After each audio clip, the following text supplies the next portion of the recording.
هذا النور شفاء صدور فاض وعطر كل لسان. আসসালামু আলাইকুম রহমতুল্লাহি ওবরাকাতুহ। ইন্নাল হামদুলিল্লাহ ওয়াসসালাতু ওয়াসসালামু আলা রাসূলিল্লাহ ওয়া আলা আলিহি ওয়া আসহাবিহি ওয়া মান ওয়ালা। আমরা ধারাবাহিকভাবে কোরআনের তর্জমা শব্দে শব্দে ভেঙে আরবি ভাষা এবং ব্যাকরণকে সামনে রেখে এবং আরবি ভাষার যেই অলংকার বা বালাগাত আছে সেগুলোকে বিশ্লেষণ করে পড়ছিলাম।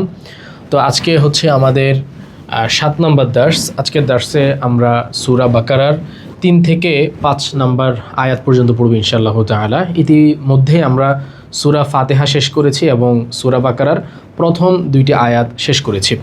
তো চলেন আজকের 7 নম্বর দার্সে হচ্ছে আমরা চলে যাই। বিসমিল্লাহির রহমানির রহিম।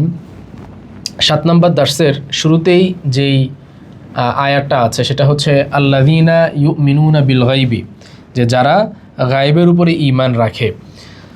তো আমরা শুরুতেই শব্দে শব্দে তর্জমাটা দেখি, তারপরে হচ্ছে আমরা অন্যান্য যে বিশ্লেষণগুলো আছে সেই সব বিশ্লেষণে যাব ইনশাআল্লাহ তাআলা। প্রথমে আছে আল্লাযীনা। আল্লাযীনা শব্দের অর্থ হচ্ছে যারা।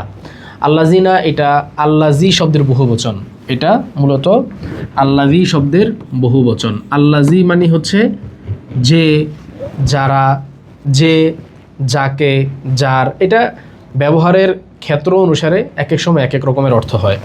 তো আল্লাযী মূলত যদি এটা সাবজেক্টিভ হিসেবে ব্যবহার হয় তখন অর্থ হয় যে, ঠিক আছে। অবজেক্টিভ যদি হয় তখন হয় যাকে। তারপরে যদি এটা অন্য কোনো শব্দের সাথে মুদাফ হয়ে ব্যবহার হয় তখন অর্থ হয় যার। অনেকভাবে এটা ব্যবহার হয়। এই আল্লাযীর বহুবচন হচ্ছে আল্লাযীনা। তো আল্লাযীনা ইউমিনুনা। ইউমিনুনা মানে যারা ঈমান এনেছে। ইউমিনুনা এটা, এই ইউমিনুনা শব্দটা এসেছে ঈমান থেকে। আল ঈমানু, আল ঈমানু। তো আল ঈমানু এটা মূলত বাবুল ইফআলের একটা বাবুল ইফআলের মাজদার আল ঈমান। ঈমান থেকে আমানা ইউমিনু থেকে বহুবচন ইউমিনুনা। যেখানে আমরা এই যে ওয়াও নুন দেখব এটা হচ্ছে বহুবচনের সাইন আরবি ভাষায়। তো যারা ভাষা জানেন না তাদের জন্য বলে দিচ্ছি, আর যারা আরবি ভাষা জানেন, বেসিক যাদের জানা আছে তারা তো বুঝেন। তো ইউমিনুনা যারা ঈমান এনেছে, বিল গায়বি কিসের উপর ঈমান এনেছে? বিল গায়বি অদৃশ্যের উপর, গায়েবের উপর মানে অদৃশ্যের উপর যারা ঈমান এনেছে। এবং এবং ওয়ায়ুকিমুনা সলাতা, এবং যারা সালাত কায়েম করেছে। ইউকিমু এটা নিয়ে আমরা বিস্তারিত বলবো, তবে শুরুতে আমরা শব্দে শব্দে ভেঙে আগে অর্থটা দেখি নেই। ওয়ায়ুকিমুনা সলাতা, এই ইউকিমু এটাও এসেছে বাবুল ইফআলের একটা মাজদার থেকে। মাজদারটা হচ্ছে আল ইকামাতু। আমি যদি মাজদারটা এখানে লিখি তাহলে মাজদারটা হচ্ছে আল ইকামাতু। আল ইকামাতু, এই আল ইকামাতু থেকে আকামা, ইউকিমু থেকে ইউকিমুনা। ওয়া ইউকিমুনা সলাতা, যারা সালাত কায়েম করে। ওয়া মিম্মা রাযাকনাহুম ইউনফিকুন। ওয়া মানে হচ্ছে এবং, আর মিম্মা, এই যে মিম্মাটা, এই মিম্মা মূলত ছিল মিন এবং মা, মিন যোগ মা মিলে হচ্ছে মিম্মা, ঠিক আছে। মিন যোগ মা হলে কি হয়? মিম্মা হয়। তাহলে ওয়া মিম্মা রাযাকনাহুম ইউনফিকুন, ওয়া মিম্মা রাযাকনাহুম ইউনফিকুন। তাহলে মিম্মা, মিন মানে তো থেকে, মিন শব্দের অর্থ থেকে, ঠিক আছে। তাহলে আর মা মানে হচ্ছে যা, মা মানে যা। তাহলে মিন মা মানে হচ্ছে কি? যা থেকে, মা ওই জিনিস থেকে, যা রাযাকনাহুম আমি তাদেরকে রিজিক হিসেবে দিয়েছি। রাযাকা ইয়ারযুকু বাবে নাসারা থেকে, যার অর্থ হচ্ছে রিজিক দেওয়া। তো রাযাকনা, এই নাটা হচ্ছে সাবজেক্টের প্রোনাউন।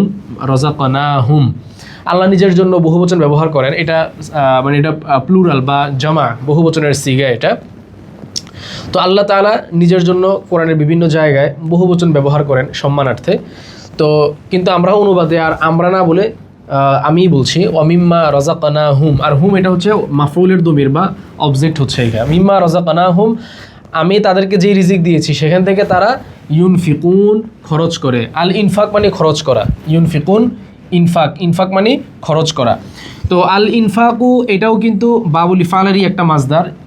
ইউনফিকুন এটা মূলত আল ইনফাকু, হ্যাঁ আল ইনফাকু এর মানে ইনফাক থেকে এসেছে। এই ইনফাক মানে খরচ করা।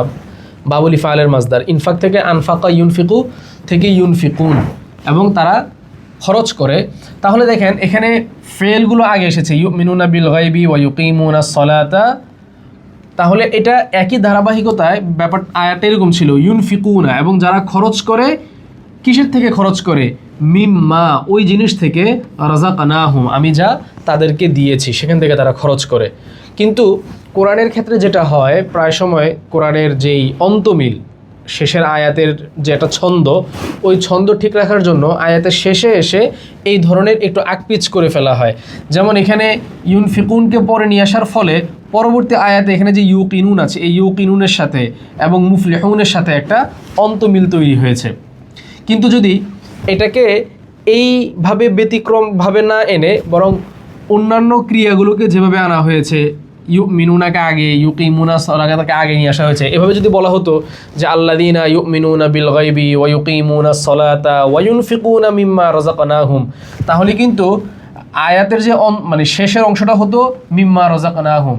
ফলে এটা আর এই যে ইউকিনুন, তারপরে মুফলিহুন, এগুলোর সঙ্গে অন্তমিল ঠিক থাকতো না। তো কোরআনটা যেহেতু এক ধরনের ছন্দ কোরআনের ভিতরে আছে, ওই ছন্দগুলোকে ঠিক রাখার জন্য বা অন্তমিলকে ঠিক রাখার জন্য এখানে এই ধরনের ব্যতিক্রমটা করা হয়েছে। তো আমরা আশা করি শব্দে শব্দে বিষয়টা আমরা বুঝতে পেরেছি। আল্লাযীনা ইউমিনুনা বিল গায়বি, যারা গায়েবের উপরে ঈমান আনে, ওয়া ইউকিমুনা সালাতা, সালাত কায়েম করে, ওয়া মিম্মা রাযাকনাহুম, এবং আমি তাদেরকে যে রিজিক দিয়েছি সেখান থেকে, এই মাটা ইসমুল মাউসুল, ঠিক আছে, সেখান থেকে তারা ইউনফিকুন খরচ করে। তো এতক্ষণ ধরে আমরা মোটামুটি মানে এই প্রথম 3 নম্বর আয়াত যেটা, এই 3 নম্বর আয়াতের আমরা শাব্দিক অর্থ জানলাম। শাব্দিক অর্থ জানার পর এবার হচ্ছে আমরা একটু 2-3টা জিনিসের ব্যাখ্যা আমরা জানবো। প্রথমত হচ্ছে এখানে ইকামাতুস সালাহ, নামাজ কায়েম করে, ওয়া ইউকিমুনাস সালাতা, এই ইকামাতুস সালাতের মানে কি? ইকামাতুস সালাতের মানে হচ্ছে, এটার কয়েকটা অর্থ হতে পারে। যেমন একটা আল ইকামাতু, আমি যদি লিখি আল ইকামাতু, এর একাধিক অর্থ হতে পারে। ধরেন আল ইকামাতু হচ্ছে মূল মাজদার, ঠিক আছে, আল ইকামাতু, আল ইকামাতু। এখন আল ইকামাতু শব্দটার একটা অর্থ হতে পারে আপনার যে আকামা ইউকিমু মানে হচ্ছে কোনো কিছুকে দাঁড় করানো। ধরেন একটা জিনিস এটা কাত হয়ে আছে, আপনি এটাকে ধরে সোজা করে দিলেন, এই সোজা করে দেওয়াটাকে আরবিতে বলা হয় ইকামাত। আকামা ইউকিমুর অনেকগুলো অর্থের মধ্যে একটা অর্থ হচ্ছে দাঁড় করিয়ে দেওয়া। কামা ইয়াকুমু মানে নিজেই দাঁড়ানো, আল কিয়ামু, আর আকামা ইউকিমু মানে হচ্ছে দাঁড় করিয়ে দেওয়া অন্য কাউকে। তাহলে সালাদকে আপনি দাঁড় করিয়ে দিলেন, তার মানে কি? আপনি সালাদটাকে যথাযথভাবে আদায় করলেন। এই কারণে ইকামাতুস সালাতের একটা অর্থ হচ্ছে তা'দিলুল আরকান, তা'দিলুল আরকান, ঠিক আছে, দুঃখিত, তা'দিলুল আরকান, অর্থাৎ সালাদের যে রুকনগুলো আছে, রুকু, সেজদা, তারপরে হচ্ছে কিয়াম, বৈঠক, এগুলোকে হচ্ছে তা'দিলের সাথে, তা'দিল মানে ধীরস্থিরতার সাথে আদায় করা। এটা ইকামাতুস সালাতের একটা অর্থ, যে যারা ধীরস্থিরতার সাথে যত্নের সহকারে খুশুর সাথে সালাত আদায় করে। তারপরে এটা ইকামাতুস সালাতের আরেকটা অর্থ হতে পারে আপনার আল মুহাফাজাতু আলাস সালাতি, আল মুহাফাজাতু আলাস সালাতি, অর্থাৎ মানে সালাত নামাজের ব্যাপারে যত্নশীল হওয়া। মুহাফাজা মানে যত্নশীল হওয়া, তো আল মুহাফাজাতু আলাস সালাত মানে নামাজের ব্যাপারে যত্নশীল থাকা। এরকম না যে নামাজের ওয়াক্ত চলে যাওয়ার পরে নামাজটাকে কাজা করে, বরং দেখা যায় যে সেই ব্যক্তি আজান হওয়ার সঙ্গে সঙ্গে মসজিদে চলে যায়, জামাতের সাথে নামাজ পড়ে, অথবা আজান হলে অন্য সব কাজ বাদ দিয়ে নামাজের জন্য সে প্রস্তুতি গ্রহণ করে। নামাজের ব্যাপারে সে যত্নশীল, নামাজের ব্যাপারে সে গাফেল না। তো এই আল মুহাফাজাতু আলাস সালাত, ইকামাতুস সালাতের মধ্যে এই অর্থটাও আছে। আবার ইকামাতুস সালাতের মধ্যে আরেকটা অর্থ হচ্ছে আপনার আদা উসসালাতি, হ্যাঁ, সালাতকে আদায় করা, আদা উসসালাতি, নামাজকে মানে আদায় করা, এই অর্থ হতে পারে। আবার মানে তাশমির লিস সালাত, এই অর্থ হতে পারে, তাশমির লিস সালাত এই অর্থ হতে পারে। তাশমির মানে হচ্ছে মানে না যে কোনো জিনিসের জন্য ভালো মতন প্রস্তুতি গ্রহণ করা, তো এটাও হতে পারে। তো তার মানে আপনার এই যে ইকামাতুস সালাতের মধ্যে মানে 4টা অর্থ দেখলাম। 5 নম্বর আরেকটা অর্থ হতে পারে যে নামাজ কায়েম করা মানে সমাজের মধ্যে নামাজটাকে প্রতিষ্ঠিত করা, অর্থাৎ মানুষ নামাজ যেন ঠিকঠাকভাবে আদায় করে সেটার জন্য আইন প্রণয়ন করা, এটার জন্য একটা মানে রাষ্ট্রীয়ভাবে এটাকে জোর দেওয়া, এটাকে আইনের মধ্যে নিয়ে আসা, যারা সালাত আদায় না করবে, নামাজ না পড়বে তাদেরকে শাস্তির আওতার মধ্যে নিয়ে আসা। হ্যাঁ, এটাও একামাতুস সালাতের একটা অর্থ। তো আমরা দেখতে পাচ্ছি যে একামাতুস সালাত যে শব্দটা আছে, যে ইউকিমুনাস সালাত, আমরা তো এখানে আয়াতের মধ্যে শব্দটা দেখেছি কি ইউকিমুনাস সালাতা, এই যে এইটা দেখেছি আমরা ইউকিমুনাস সালাতা। তো এই অর্থটা কিন্তু অনেক ব্যাপক, ঠিক আছে? এই ইকামাতুস সালাতের শব্দের অর্থ কিন্তু অনেক ব্যাপক। এটার মধ্যে শুধুমাত্র একটা অর্থ না যে নামাজ কায়েম করা মানে হচ্ছে আপনি শুধু রাষ্ট্রীয়ভাবে নামাজ কায়েম করবেন, এটাই না।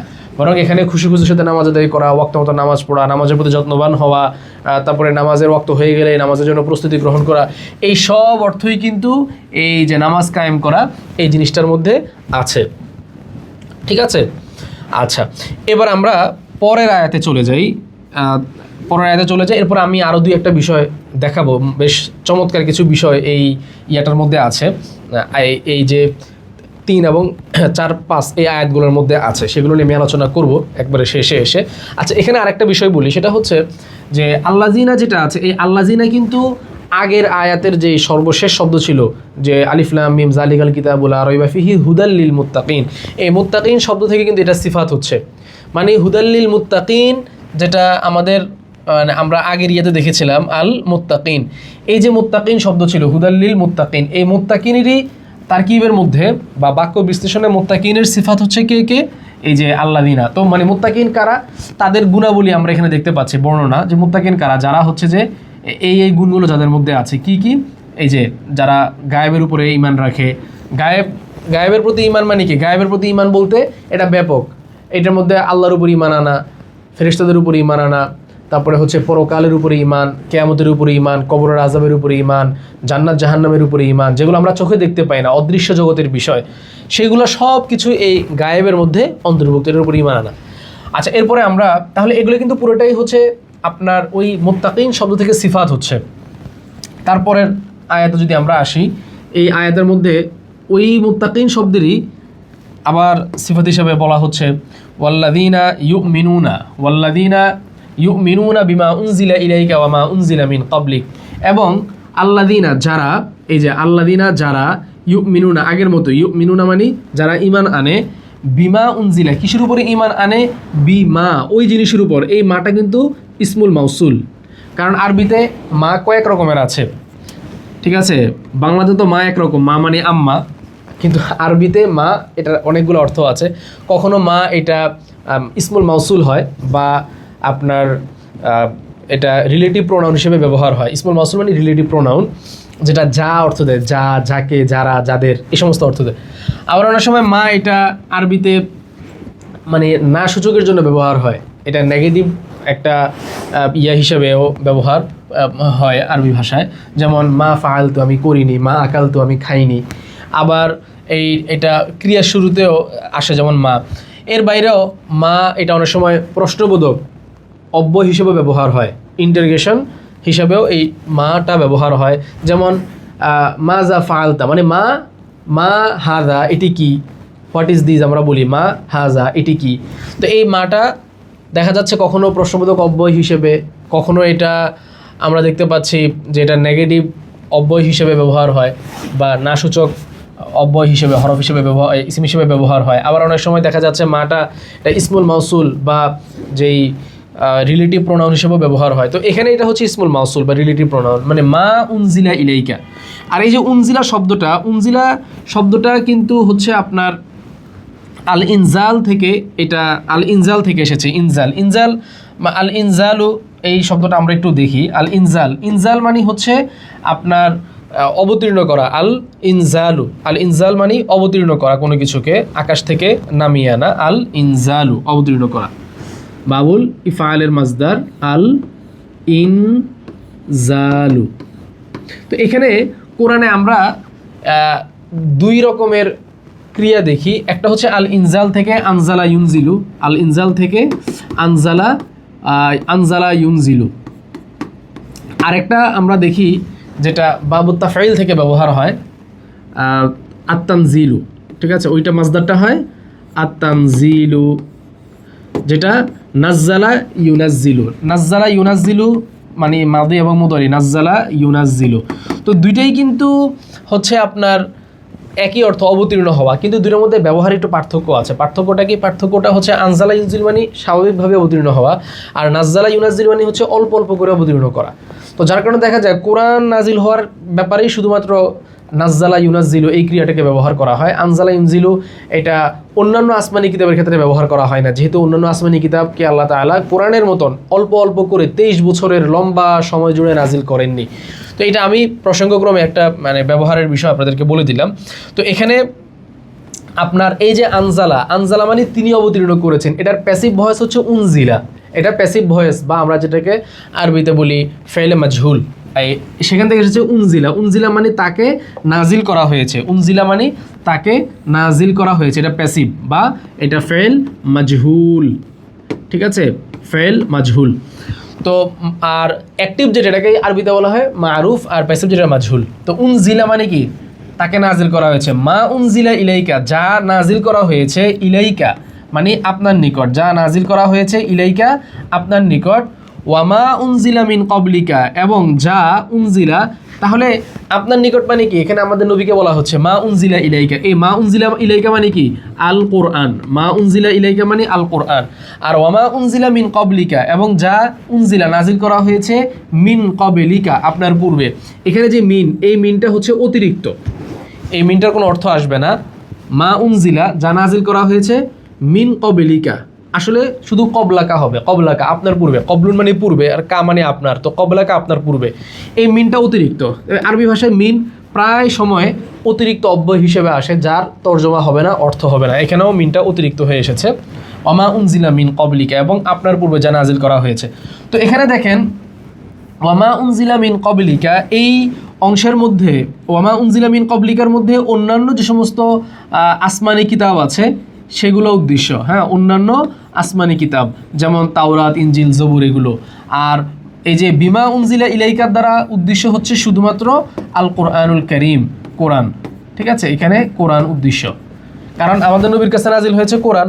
আর ওয়ামা উনজিলা মিন কবলিকা আপনার পূর্বে অন্যান্য যা কিছু নাজিল হয়েছে তার মধ্যে তাওরাত, ইনজিল, জবুর বা অন্যান্য আরও যে সমস্ত আসমানি কিতাব আছে সেগুলো আছে। আচ্ছা, এরপরে দেখেন ওয়াবিল আখিরাতি হুম ইউকিনুন। এখানেও কিন্তু দেখেন ওই আগের মতোই, এটা ওয়াবিল আখিরাতি হুম ইউকিনুন, এটা আসলে ওয়া ইউকিনুনা বিল আখিরাতি এরকম হবে।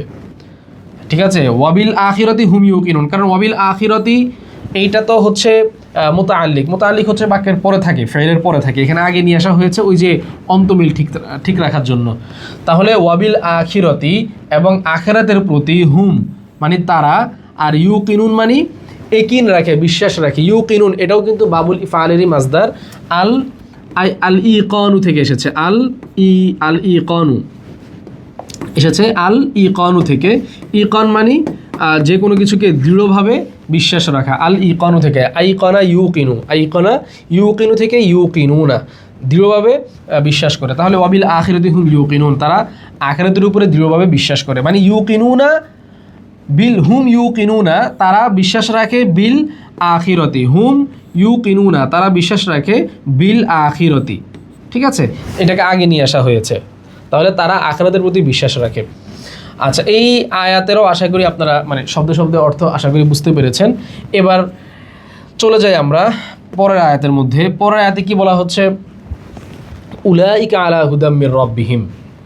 তো উলাইকা যে শব্দটা আছে, এই উলাইকা শব্দটা কিন্তু ইসমুল ইশারা বা যেই ইঙ্গিত সূচক যে ইসিম আছে তার বহুবচন। আমরা জানি যে আরবি ভাষায় ইঙ্গিত করার জন্য দুইটা অব্যয়কে ব্যবহার করা হয়, একটা হচ্ছে মানে কাছের জন্য, এবং দুইটা আছে কাছের জন্য, দুই আছে দূরের জন্য। কাছের জন্য আমরা ব্যবহার করি কি? কাছের জন্য আমরা ব্যবহার করি হাজা এবং হাজিহি, আর দূরবর্তীর জন্য ব্যবহার করি জালিকা প্লাস তিলকা। তো এই যে হাজা, হাজিহি, জালিকা, তিলকা, তো এই জালিকা তিলকা যেটা দূরবর্তীর জন্য ব্যবহার করা হয়, এইটারই বহুবচন হচ্ছে উলাইকা, এটারই বহুবচন হচ্ছে উলাইকা।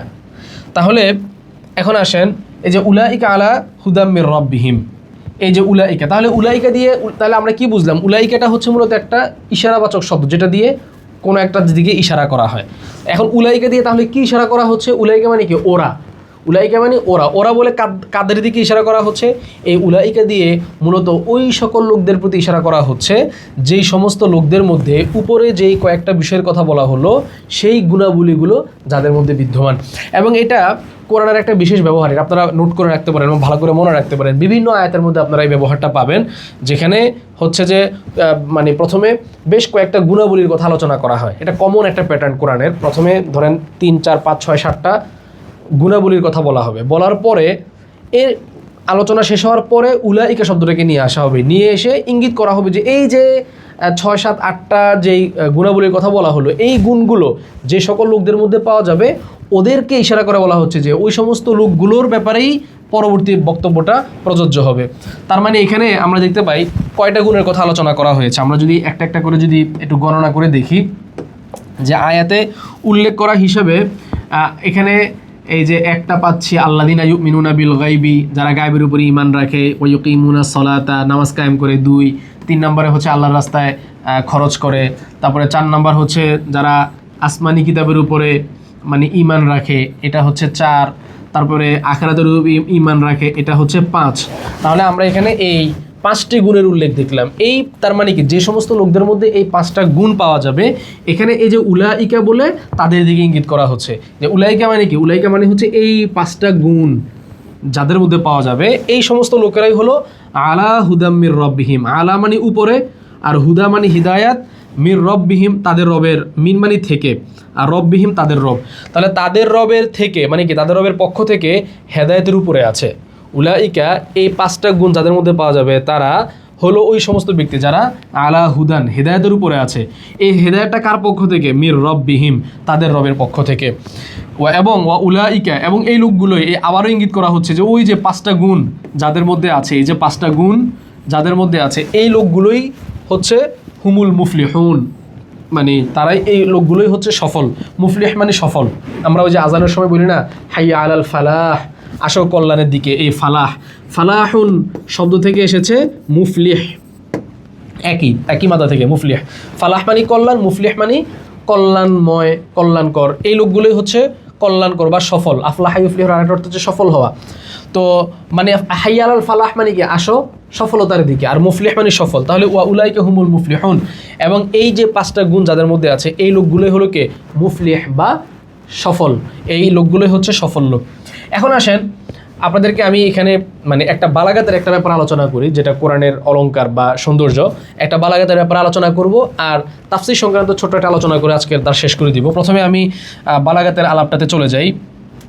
দেখেন আমরা মানে কোরআনের বালাগাত তো অনেক, আয়াতে আয়াতে বালাগাত ছড়িয়ে আছে। সব বালাগাত তো আর বলা সম্ভব না।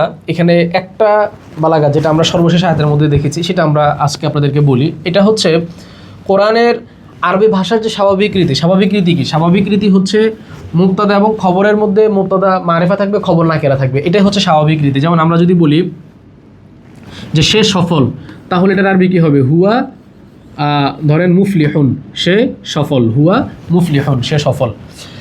তাহলে এটা দেখেন হুয়াটা মুবতাদা বা সাবজেক্ট। হুয়াকে আমরা আরবিতে কি বলি? মুবতাদা বা সাবজেক্ট। আর এটা হচ্ছে খবর, এটা খবর, আর এটা হচ্ছে মুবতাদা বা সাবজেক্ট। আর খবর মানে এটা হচ্ছে প্রেডিকেট, ঠিক আছে? সাবজেক্ট আর প্রেডিকেট। এখন আসেন স্বাভাবিক নিয়ম হচ্ছে কি? যে মুবতাদা যেটা থাকবে এটা হবে মারেফা বা নির্দিষ্ট, এটা হবে মারেফা বা নির্দিষ্ট। আর খবর যেটা এটা থাকবে নাকেরা, এটা হচ্ছে আরবি, এটা হবে আপনার নাকেরা, ঠিক আছে? এটা হচ্ছে আরবি বাক্যের মানে যেই স্বাভাবিক প্রক্রিয়া সেটা। এখন এর ব্যতিক্রম যদি হয়, ব্যতিক্রমটা কি? ব্যতিক্রমটা হচ্ছে যদি আমরা মানে কোনো জায়গায় দেখি যে মুবতাদাটাও মারেফা, খবরটাও মারেফা। অর্থাৎ স্বাভাবিক নিয়ম কি? মুবতাদা মারেফা হবে, খবর নাকেরা হবে, ঠিক না? স্বাভাবিক নিয়ম হচ্ছে যে মুবতাদা মারেফা হবে, খবর নাকেরা হবে। এখন কোনো জায়গা যদি আমরা দেখি যে উভয়টাই মারেফা, যেমন আমি কি বললাম যে হুয়া আল মুফলিহ, হুয়া আল মুফলিহ। তাহলে এখানে আমি হুয়া আল মুফলিহ মানে আমি দুইটাকেই মারেফা করে আনলাম। দমির এটা এই যে এটা হুয়া মানে সে, প্রোনাউন বা সর্বনাম দমির হওয়ার কারণে সে মারেফা, আর খবরটা আল যুক্ত হওয়ার কারণে মারেফা। তো এখানে আমরা দেখতে পাচ্ছি মুবতাদা এবং খবর উভয়টাই কিন্তু কি হচ্ছে? মারেফা হচ্ছে। এটা মুবতাদা আর এটা হচ্ছে খবর, মানে একটা সাবজেক্ট আর একটা প্রেডিকেট, এবং আমরা দেখতে পাচ্ছি উভয়টাই কিন্তু কি মারেফা, এটাও মারেফা বা নির্দিষ্ট, এটাও কিন্তু কি মারেফা বা নির্দিষ্ট। তো যখন মুবতাদা খবর উভয়টা যখন মারেফা হয় তখন সেখানে বালাগাতের একটা বিষয় পাওয়া যায়, সেটা কি, সেটা হচ্ছে সেখানে তাকিদ পাওয়া যায়, সেখানে হসর পাওয়া যায়, এটাকে বলা হয় কি তাকিদ।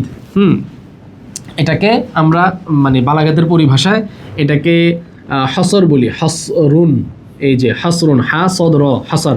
হসর মানে সীমাবদ্ধ হওয়া, অথবা সেখানে তাকিদ পাওয়া যায়। তাকিদ মানে কোনো একটা কিছু জোরালো হওয়া, কোনো একটা কিছুকে জোর দেওয়া, জোরালো হওয়া। তো এখানে আয়াতের মধ্যে যখন বলা হলো যে ওয়া উলাইকা হুমুল মুফলিহুন, তাহলে দেখেন এখানে আমরা কি পাচ্ছি, এখানে আমরা কি পাচ্ছি, এই আয়াতটাকে আমরা মানে এই জায়গাটাকে আমরা একটু ভালো করে দেখি। এই আয়াতটা তারকিবটা আমরা করলে আর একটু ভালো করে বুঝতে পারবেন এখানে কি ঘটনা ঘটেছে। আমরা আয়াতটাকে একটু লিখে দেখাই, যে একটু মোটা করে নেই। আচ্ছা, ওয়া উলাইকা হুমুল মুফলিহুন, ঠিক না? এই আয়াতটা যদি লিখি উলাইকা হুমুল মুফলিহুন, এটা হচ্ছে মূল আয়াত। আচ্ছা, আয়াতটাকে আর একটু ছোট করে সুন্দর করে লিখি, যেহেতু এটা আয়াত।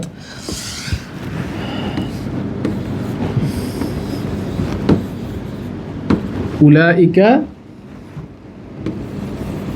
হুমুল মুফলিহুন, ঠিক আছে, উলাইকা হুমুল মুফলিহুন। এখন দেখেন এখানে কি ঘটেছে ঘটনাটা, এখানে দেখেন খেয়াল করে, এখানে আমরা যদি তারকিব করি তাহলে দেখব যে হুম এখানে মুবতাদা, হুমটা হচ্ছে এখানে মুবতাদা, আর আল মুফলিহুন তারকিবে হচ্ছে এখানে খবর, ঠিক আছে, এটা মুবতাদা এটা খবর। আবার দেখেন হুম মুবতাদাটা দমির হওয়ার কারণে হচ্ছে মারেফা, আবার মুফলিহুন খবর, এটা আল যুক্ত হওয়ার মাধ্যমে, এই যে আল যুক্ত হওয়ার মাধ্যমে কি হচ্ছে, সে মারেফা হচ্ছে। তাহলে খবর, মুবতাদা এবং খবর উভয়টাই মারেফা, উভয়টা মারেফা হওয়ার মাধ্যমে আমরা কি পাচ্ছি এখানে, মানে একটা তাকিদ পাচ্ছি যে এই লোকগুলোই, মানে এই যে 5টা গুণাবলী যাদের মধ্যে পাওয়া যায় এই লোকগুলোই হলো সফল। তাহলে এখানে আমরা এই যে এই লোকগুলোই একটা বাড়তি জোর পাচ্ছি। এই জিনিসটা হচ্ছে কি, আপনি যখন আরবি ভাষা জানবেন, বুঝবেন, তখন এটা আপনি বুঝতে পারবেন। বাংলাতে সবসময় এই তাকিদগুলোকে, হসরগুলোকে ভাষাগতভাবে সবসময় উল্লেখ করা হয় না, বা উল্লেখ করা অনেক সময় সম্ভবও হয় না। ভাষার যেই ব্যঞ্জনা, ভাষার যেই একটা রুচিবোধ, এটার মাধ্যমে আপনাকে বুঝে নিতে হবে। এবং এটা বিশেষ করে যদি আপনার আরবি ভাষা জানা থাকে তাহলে হচ্ছে আপনি এটা, এই যে আমরা এই জন্য বলি যে আরবি ভাষা ছাড়া কোরআনের পরিপূর্ণ যেই মর্ম গভীর থেকে এটা আপনি বুঝতে পারবেন না। কেন? এটা আজকের এই আলোচনা থেকে কিছুটা হলেও আপনারা টের পাবেন। তো এখানে আমরা দেখতে পাচ্ছি যে উভয়টা মারফা হওয়ার কারণে এখানে একটা আলাদা বাড়তি তাকিদ আমরা পাচ্ছি যে তারাই হলো সফল। এখন দেখেন ঘটনা হচ্ছে এই মুবতাদা খবর মিলে এটা তো একটা মানে জুমলা ইসমিয়া হচ্ছে, এটা একটা জুমলা ইসমিয়া হচ্ছে, হওয়ার পরে এখানে কিন্তু আরেকটা ঘটনা ঘটতেছে। এই যে উলাইকা, এই উলাইকাটা হচ্ছে আবার মুবতাদা, এই উলাইকাটা হচ্ছে আবার একটা মুবতাদা হয়ে পরে এই যে জুমলা ইসমিয়াটা যে আছে, এই জুমলা ইসমিয়াটা হচ্ছে খবর হয়ে তারপরে এটা হচ্ছে এই পুরাটা মিলা হবে আবার একটা জুমলা ইসমিয়া। এখন দেখেন তাহলে এটা জুমলা ইসমিয়া মানে এটা একটা মানে জুমলা মানে বাক্য আর কি, এটা একটা বাক্য হচ্ছে। তো দেখেন এখানে এই যে একটা বাক্যের পেটের ভিতরে কিন্তু আরেকটা বাক্য আছে, এই যে দেখেন এই যে একটা বাক্য, এই একটা বাক্যের পেটের ভিতরে কিন্তু আমরা এখানে আরেকটা বাক্য পাচ্ছি। তাহলে এই উলাইকা দিয়ে আমরা চূড়ান্ত যে মুবতাদা খবর বের করছি তার আগে এখানে দেখেন এটা কিন্তু আরেকটা বাক্য। আমরা যদি একটু কালার চেঞ্জ করে দেখাই, এইটা এই অংশটুকু কিন্তু একটা আলাদা আরেকটা বাক্য। এই আবার এই দেখেন এই, তাহলে একটা বাক্যের পেটের ভিতরে আমরা দেখতে পাচ্ছি যে আরেকটা বাক্য আছে। তো এইটার ফলে ঘটনাটা কি হয়, একটা বাক্যের পেটে যখন আরেকটা বাক্য থাকে তখন কিন্তু সেই বাক্যর মধ্যে একটা আলাদা শক্তি তৈরি হয়। ধরেন ব্যাপারটা হচ্ছে যে একটা বড় পিলার দিয়ে আপনি একটা কিছুকে করে রেখেছেন, মানে ট্যাগ দিয়ে রেখেছেন, সেখানে যদি ভিতরে আরও একটা ছোট পিলার থাকে তাহলে কি হবে, তার ওজন বা তার ট্যাগ দেওয়া, তার মধ্যে শক্তিটা একটু বেশি পরিমাণে থাকবে। তো এখানেও ঠিক একই রকম, একটা বাক্যের পেটের ভিতরে আরেকটা বাক্য থাকার কারণে এখানে বাড়তি একটা তাকিদ বা একটা জোর পাওয়া যাচ্ছে। তো এখানে আমরা এই মানে পুরো বাক্যটাকে যদি বিশ্লেষণ করি তাহলে এই জিনিসটা খুব সহজে আমরা বুঝতে পারবো। তো যাই হোক, এটা ছিল একটা ব্যাপার। আর আরেকটা ব্যাপার যেটা নিয়ে আলোচনা করবো সেটা হচ্ছে কি, মজার একটা ব্যাপার দেখেন, এই আয়াতের মধ্যে আল্লাহ রাব্বুল আলামিন কত সূক্ষ্মভাবে আমাদের সামনে বিষয়গুলোকে তুলে ধরেছেন। দেখেন এখানে প্রথমে বলা হয়েছে কি, যে যারা তিনটে বিষয়ের কথা বলা হয়েছে, যারা গায়েবের উপর ঈমান রাখে, সালাতের উপর ঈমান রাখে, এবং যারা আপনার আল্লাহ রাস্তায় খরচ করে। তো এটা বলে এরপরে এখানে যেমন আল্লাযীনা ইউমিনুনা বিল গায়বি ওয়া ইউকিমুনা বলে বলে বারবার, যেমন ইউকিমুনাকে আতফ করা হয়েছে কিসের উপরে? ইউকিমুনাকে কিন্তু আতফ করা হয়েছে আপনার এই ইউকিমুনা, এটা কিন্তু আতফ হয়েছে ঈমানের উপরে। আবার ইউনফিকুনা, এটাও কিন্তু আতফ হয়েছে ঈমানের উপরে। এখানে আতফ জাতীয় ওই যে আমি বিভিন্ন টার্ম ব্যবহার করছি, এই টার্মগুলো আসলে যারা আরবি ভাষা জানেন না তাদের জন্য বোঝা কষ্টকর। তো আমি আগে বলেছিলাম মূলত এই দার্সগুলো হচ্ছে যারা আরবি ভাষা জানেন, বেসিক ধারণা যাদের আছে তাদের জন্য। আর যারা জানেন না তারা কিছু কিছু বিষয় বুঝবেন না। যেমন এখন যেটা বলছি অনেক কিছু হয়তো আপনাদের বুঝে আসবে না, এটার জন্য আমি বলি যে আপনারা আরবি ভাষাটা শিখে নেন। যেমন আমাদের একাডেমিতে এখন নতুন ব্যাচের ভর্তি চলছে, তো আপনারা চাইলে সেই নতুন ব্যাচে ভর্তি হয়ে যেতে পারেন, ভর্তি হয়ে আরবি ভাষাটা শেখা শুরু করতে পারেন। এই জিনিসগুলো আপনি তখন আরও ভালো করে বুঝতে পারবেন।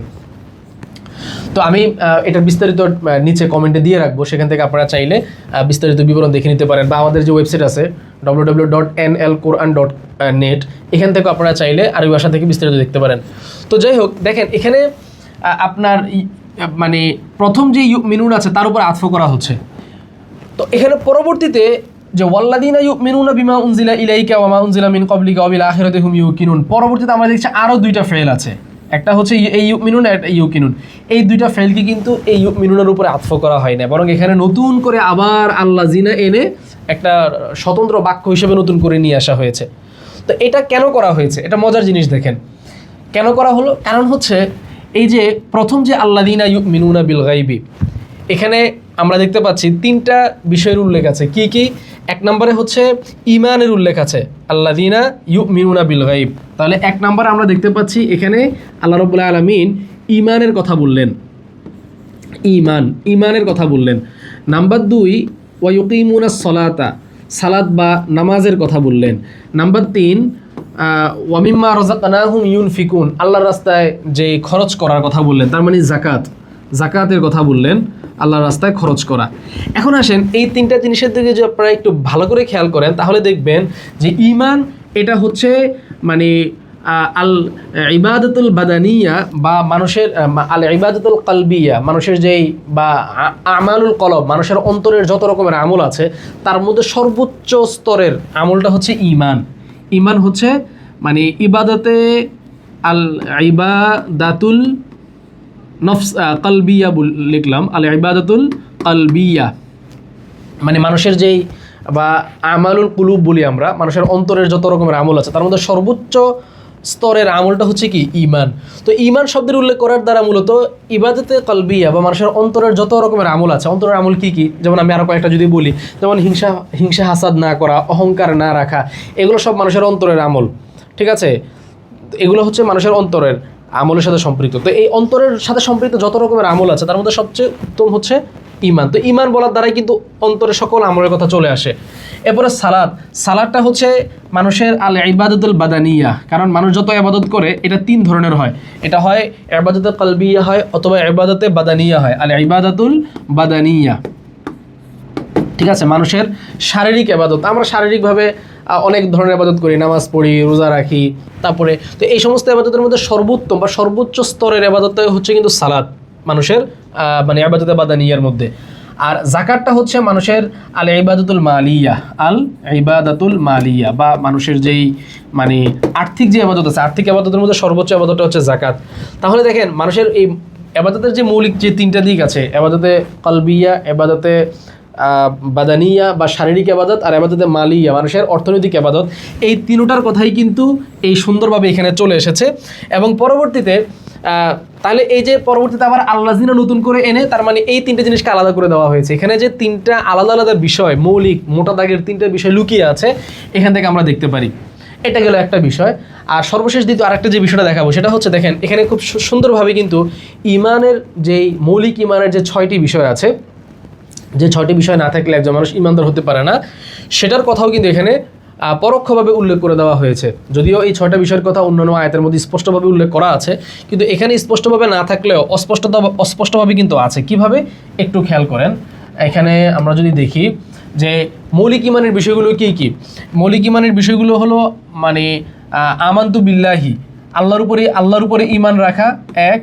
তারপরে ওয়ামালা ইকাতিহি, আচ্ছা আমি একটু এটা বাংলাতে লিখি।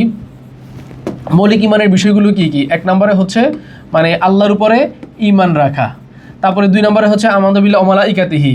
এরপরে হচ্ছে ফেরেশতা, ঠিক আছে, ফেরেশতাদের উপরে ইমান রাখা। তারপরে আল্লাহ তাআলার যে কিতাব আছে, হ্যাঁ, এই কিতাব, আসমানি কিতাব, কোরআন, এগুলোর উপর ইমান রাখা। তারপরে রসুলের উপর ইমান রাখা। এরপরে হচ্ছে 5 নম্বরে কদরের উপরে ইমান রাখা। এবং 6 নম্বরে হচ্ছে পরকালের উপরে ইমান রাখা। এখন দেখেন, যখনই বলা হলো আল্লাযীনা ইউমিনুনা বিল গায়বি, যারা গায়বের উপরে ইমান রাখে, তো গায়বের উপরে ইমান রাখার মাধ্যমে কিন্তু কি হয়ে গেল? এই যে আল্লাহর উপরে ইমান রাখা, ফেরেশতাদের উপরে ইমান রাখা হয়ে গেল। কারণ আল্লাহর উপরে ইমান রাখা এটাও গায়েবের বিষয়, ফেরেশতার উপরে ইমান রাখা এটাও গায়েবের বিষয়। তারপরে কদরের উপরে ইমান রাখা এটাও গায়েবের বিষয়, মানুষের কদর মানে তাকদীরের বিষয়টাও গায়েবের বিষয়, এটা চলে আসলো। এরপরে ওয়াল্লাযীনা ইউমিনুনা বিমা উনজিলা ওয়া মা ইলাইকা ওয়া মা উনজিলা মিন ক্বাবলিক, যে যা আপনার উপরে নাজিল হয়েছে এবং আপনার পূর্ববর্তীদের উপরে নাজিল হয়েছে, এই জায়গার মধ্যে কিন্তু কিতাব, যেটা কিতাবের উপরে ইমান, আসমানি কিতাবের উপরে ইমান, সেটা কোরআন হতে পারে, সেটা তাওরাত, ইনজিল, জবুর, সবগুলো কিন্তু চলে আসে।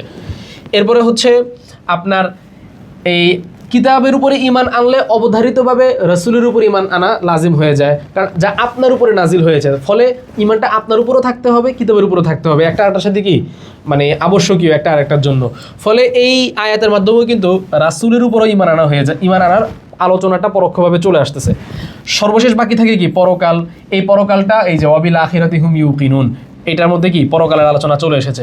তাহলে কিন্তু দেখেন এই জায়গার মধ্যে মানে আমরা দেখতে পাই যে পরোক্ষভাবে কিন্তু ইমানের যে মৌলিক 6টা বিষয়, সেই 6টা বিষয়ের আলোচনাও আল্লাহ রাব্বুল আলামিন এখানে তুলে ধরেছেন। এবং আরেকটা মজার ব্যাপার হচ্ছে যে এখানে যে এইভাবে 6টা বিষয় যে এইভাবে পাওয়া যায়, এটা কিন্তু আমি নিজেও মানে আগে থেকে জানতাম না, বা কখনো এটা আমি এভাবে খেয়ালই করি নাই, বা আমি যেটা কোনো কিতাব থেকে পড়ে বলছি সেরকম না। আমি আজকে দর্শে আসার আগে চিন্তা করছিলাম যে এখান থেকে আমরা কি আরও বাড়তি কি বিষয় এখান থেকে আমরা খুঁজে বের করতে পারি। তো একটু চিন্তা করার পর আমার এই জিনিসটা আমার মাথায় আসলো, যারা এখানে তো আমরা দেখতে পাচ্ছি যে পরোক্ষভাবে চমৎকারভাবে এই যে 6টা বিষয় উল্লেখ আমরা পাই, এটা আল্লাহ রাব্বুল আলামিন আমার মাথায় দিয়ে দিয়েছেন, এটা আপনাদের দোয়ার বদৌলতে। তো এটা আমরা এখানে বেশ চমৎকারভাবে এই জিনিসটা দেখতে পেলাম। পাশাপাশি আচ্ছা, তাহলে আশা করি আজকের এই দার্সের মাধ্যমে আমরা বেশ অনেকগুলো বিষয় কিন্তু তুলে ধরেছি। এই জিনিসগুলো আপনারা যারা বিশেষ করে আরবি ভাষা যারা শিখেছেন বা শিখছেন, আপনারা ভাষাগত বিষয়গুলো বুঝেন, তারা আমার কথাগুলোকে নোট করার চেষ্টা করবেন। আমি কোন জায়গায় ভাষাগত কী ব্যাখ্যাগুলো তুলে ধরছি সেই জিনিসগুলোকে নোট করার চেষ্টা করবেন। এবং দার্সগুলো আপনাদের ভালো লাগছে কিনা সেটাও আপনারা অবশ্যই আমাদেরকে কমেন্ট করে জানাবেন। কোনো বিষয় যদি না বুঝেন তার জন্য টেলিগ্রাম গ্রুপ আছে, আমি লিঙ্ক দিয়ে রাখবো, প্লাস হচ্ছে আমাদের ফেসবুক গ্রুপ যেটা আছে সেখানেও সেটার লিঙ্কও দিয়ে রাখবো কমেন্টের মধ্যে। আপনারা ওখান থেকে যুক্ত হয়ে আপনাদের কোনো প্রশ্ন থাকলে প্রশ্নগুলো করতে পারেন। পাশাপাশি যারা বিভিন্ন লেখার নোট করছেন তারা তাদের নোটগুলোও অন্যদের সঙ্গে শেয়ার করতে পারেন, তারাও আপনাদের এই নোটগুলো দ্বারা উপকৃত হতে পারবে। আর সর্বশেষ আপনাদেরকে আরবি ভাষা শেখার দাওয়াত আমি দিচ্ছি, কারণ ভাষা শিখলে আপনি কোরআনের এই অর্থগুলো ভালো করে বুঝতে পারবেন। আমি যে টার্ম ব্যবহার করছি, অনেক সময় অনেক কিছু ব্যবহার করছি, এগুলো কিছু বুঝতে পারছেন, কিছু বুঝতে পারছেন না, কিন্তু যদি আপনি ভাষাটা যদি শিখে ফেলেন তাহলে সব কিছুই বোঝা আপনার জন্য সহজ হয়ে যাবে। তো ভাষা শেখার জন্য আমাদের তো চমৎকার কোর্স আছে কর্মজীবী ব্যস্ত মানুষদের জন্য, আপনারা চাইলে সেই কোর্সটাকে বেছে নিতে পারেন। আল্লাহ রাব্বুল আলামিন আপনাদেরকে তৌফিক দান করুন। ইনশাআল্লাহ তাআলা আমাদের পরবর্তী দার্সে আমরা পরবর্তী আয়াতগুলো থেকে আবার আলোচনা করব। আসসালামু আলাইকুম ওয়া রাহমাতুল্লাহি ওয়া বারাকাতুহু।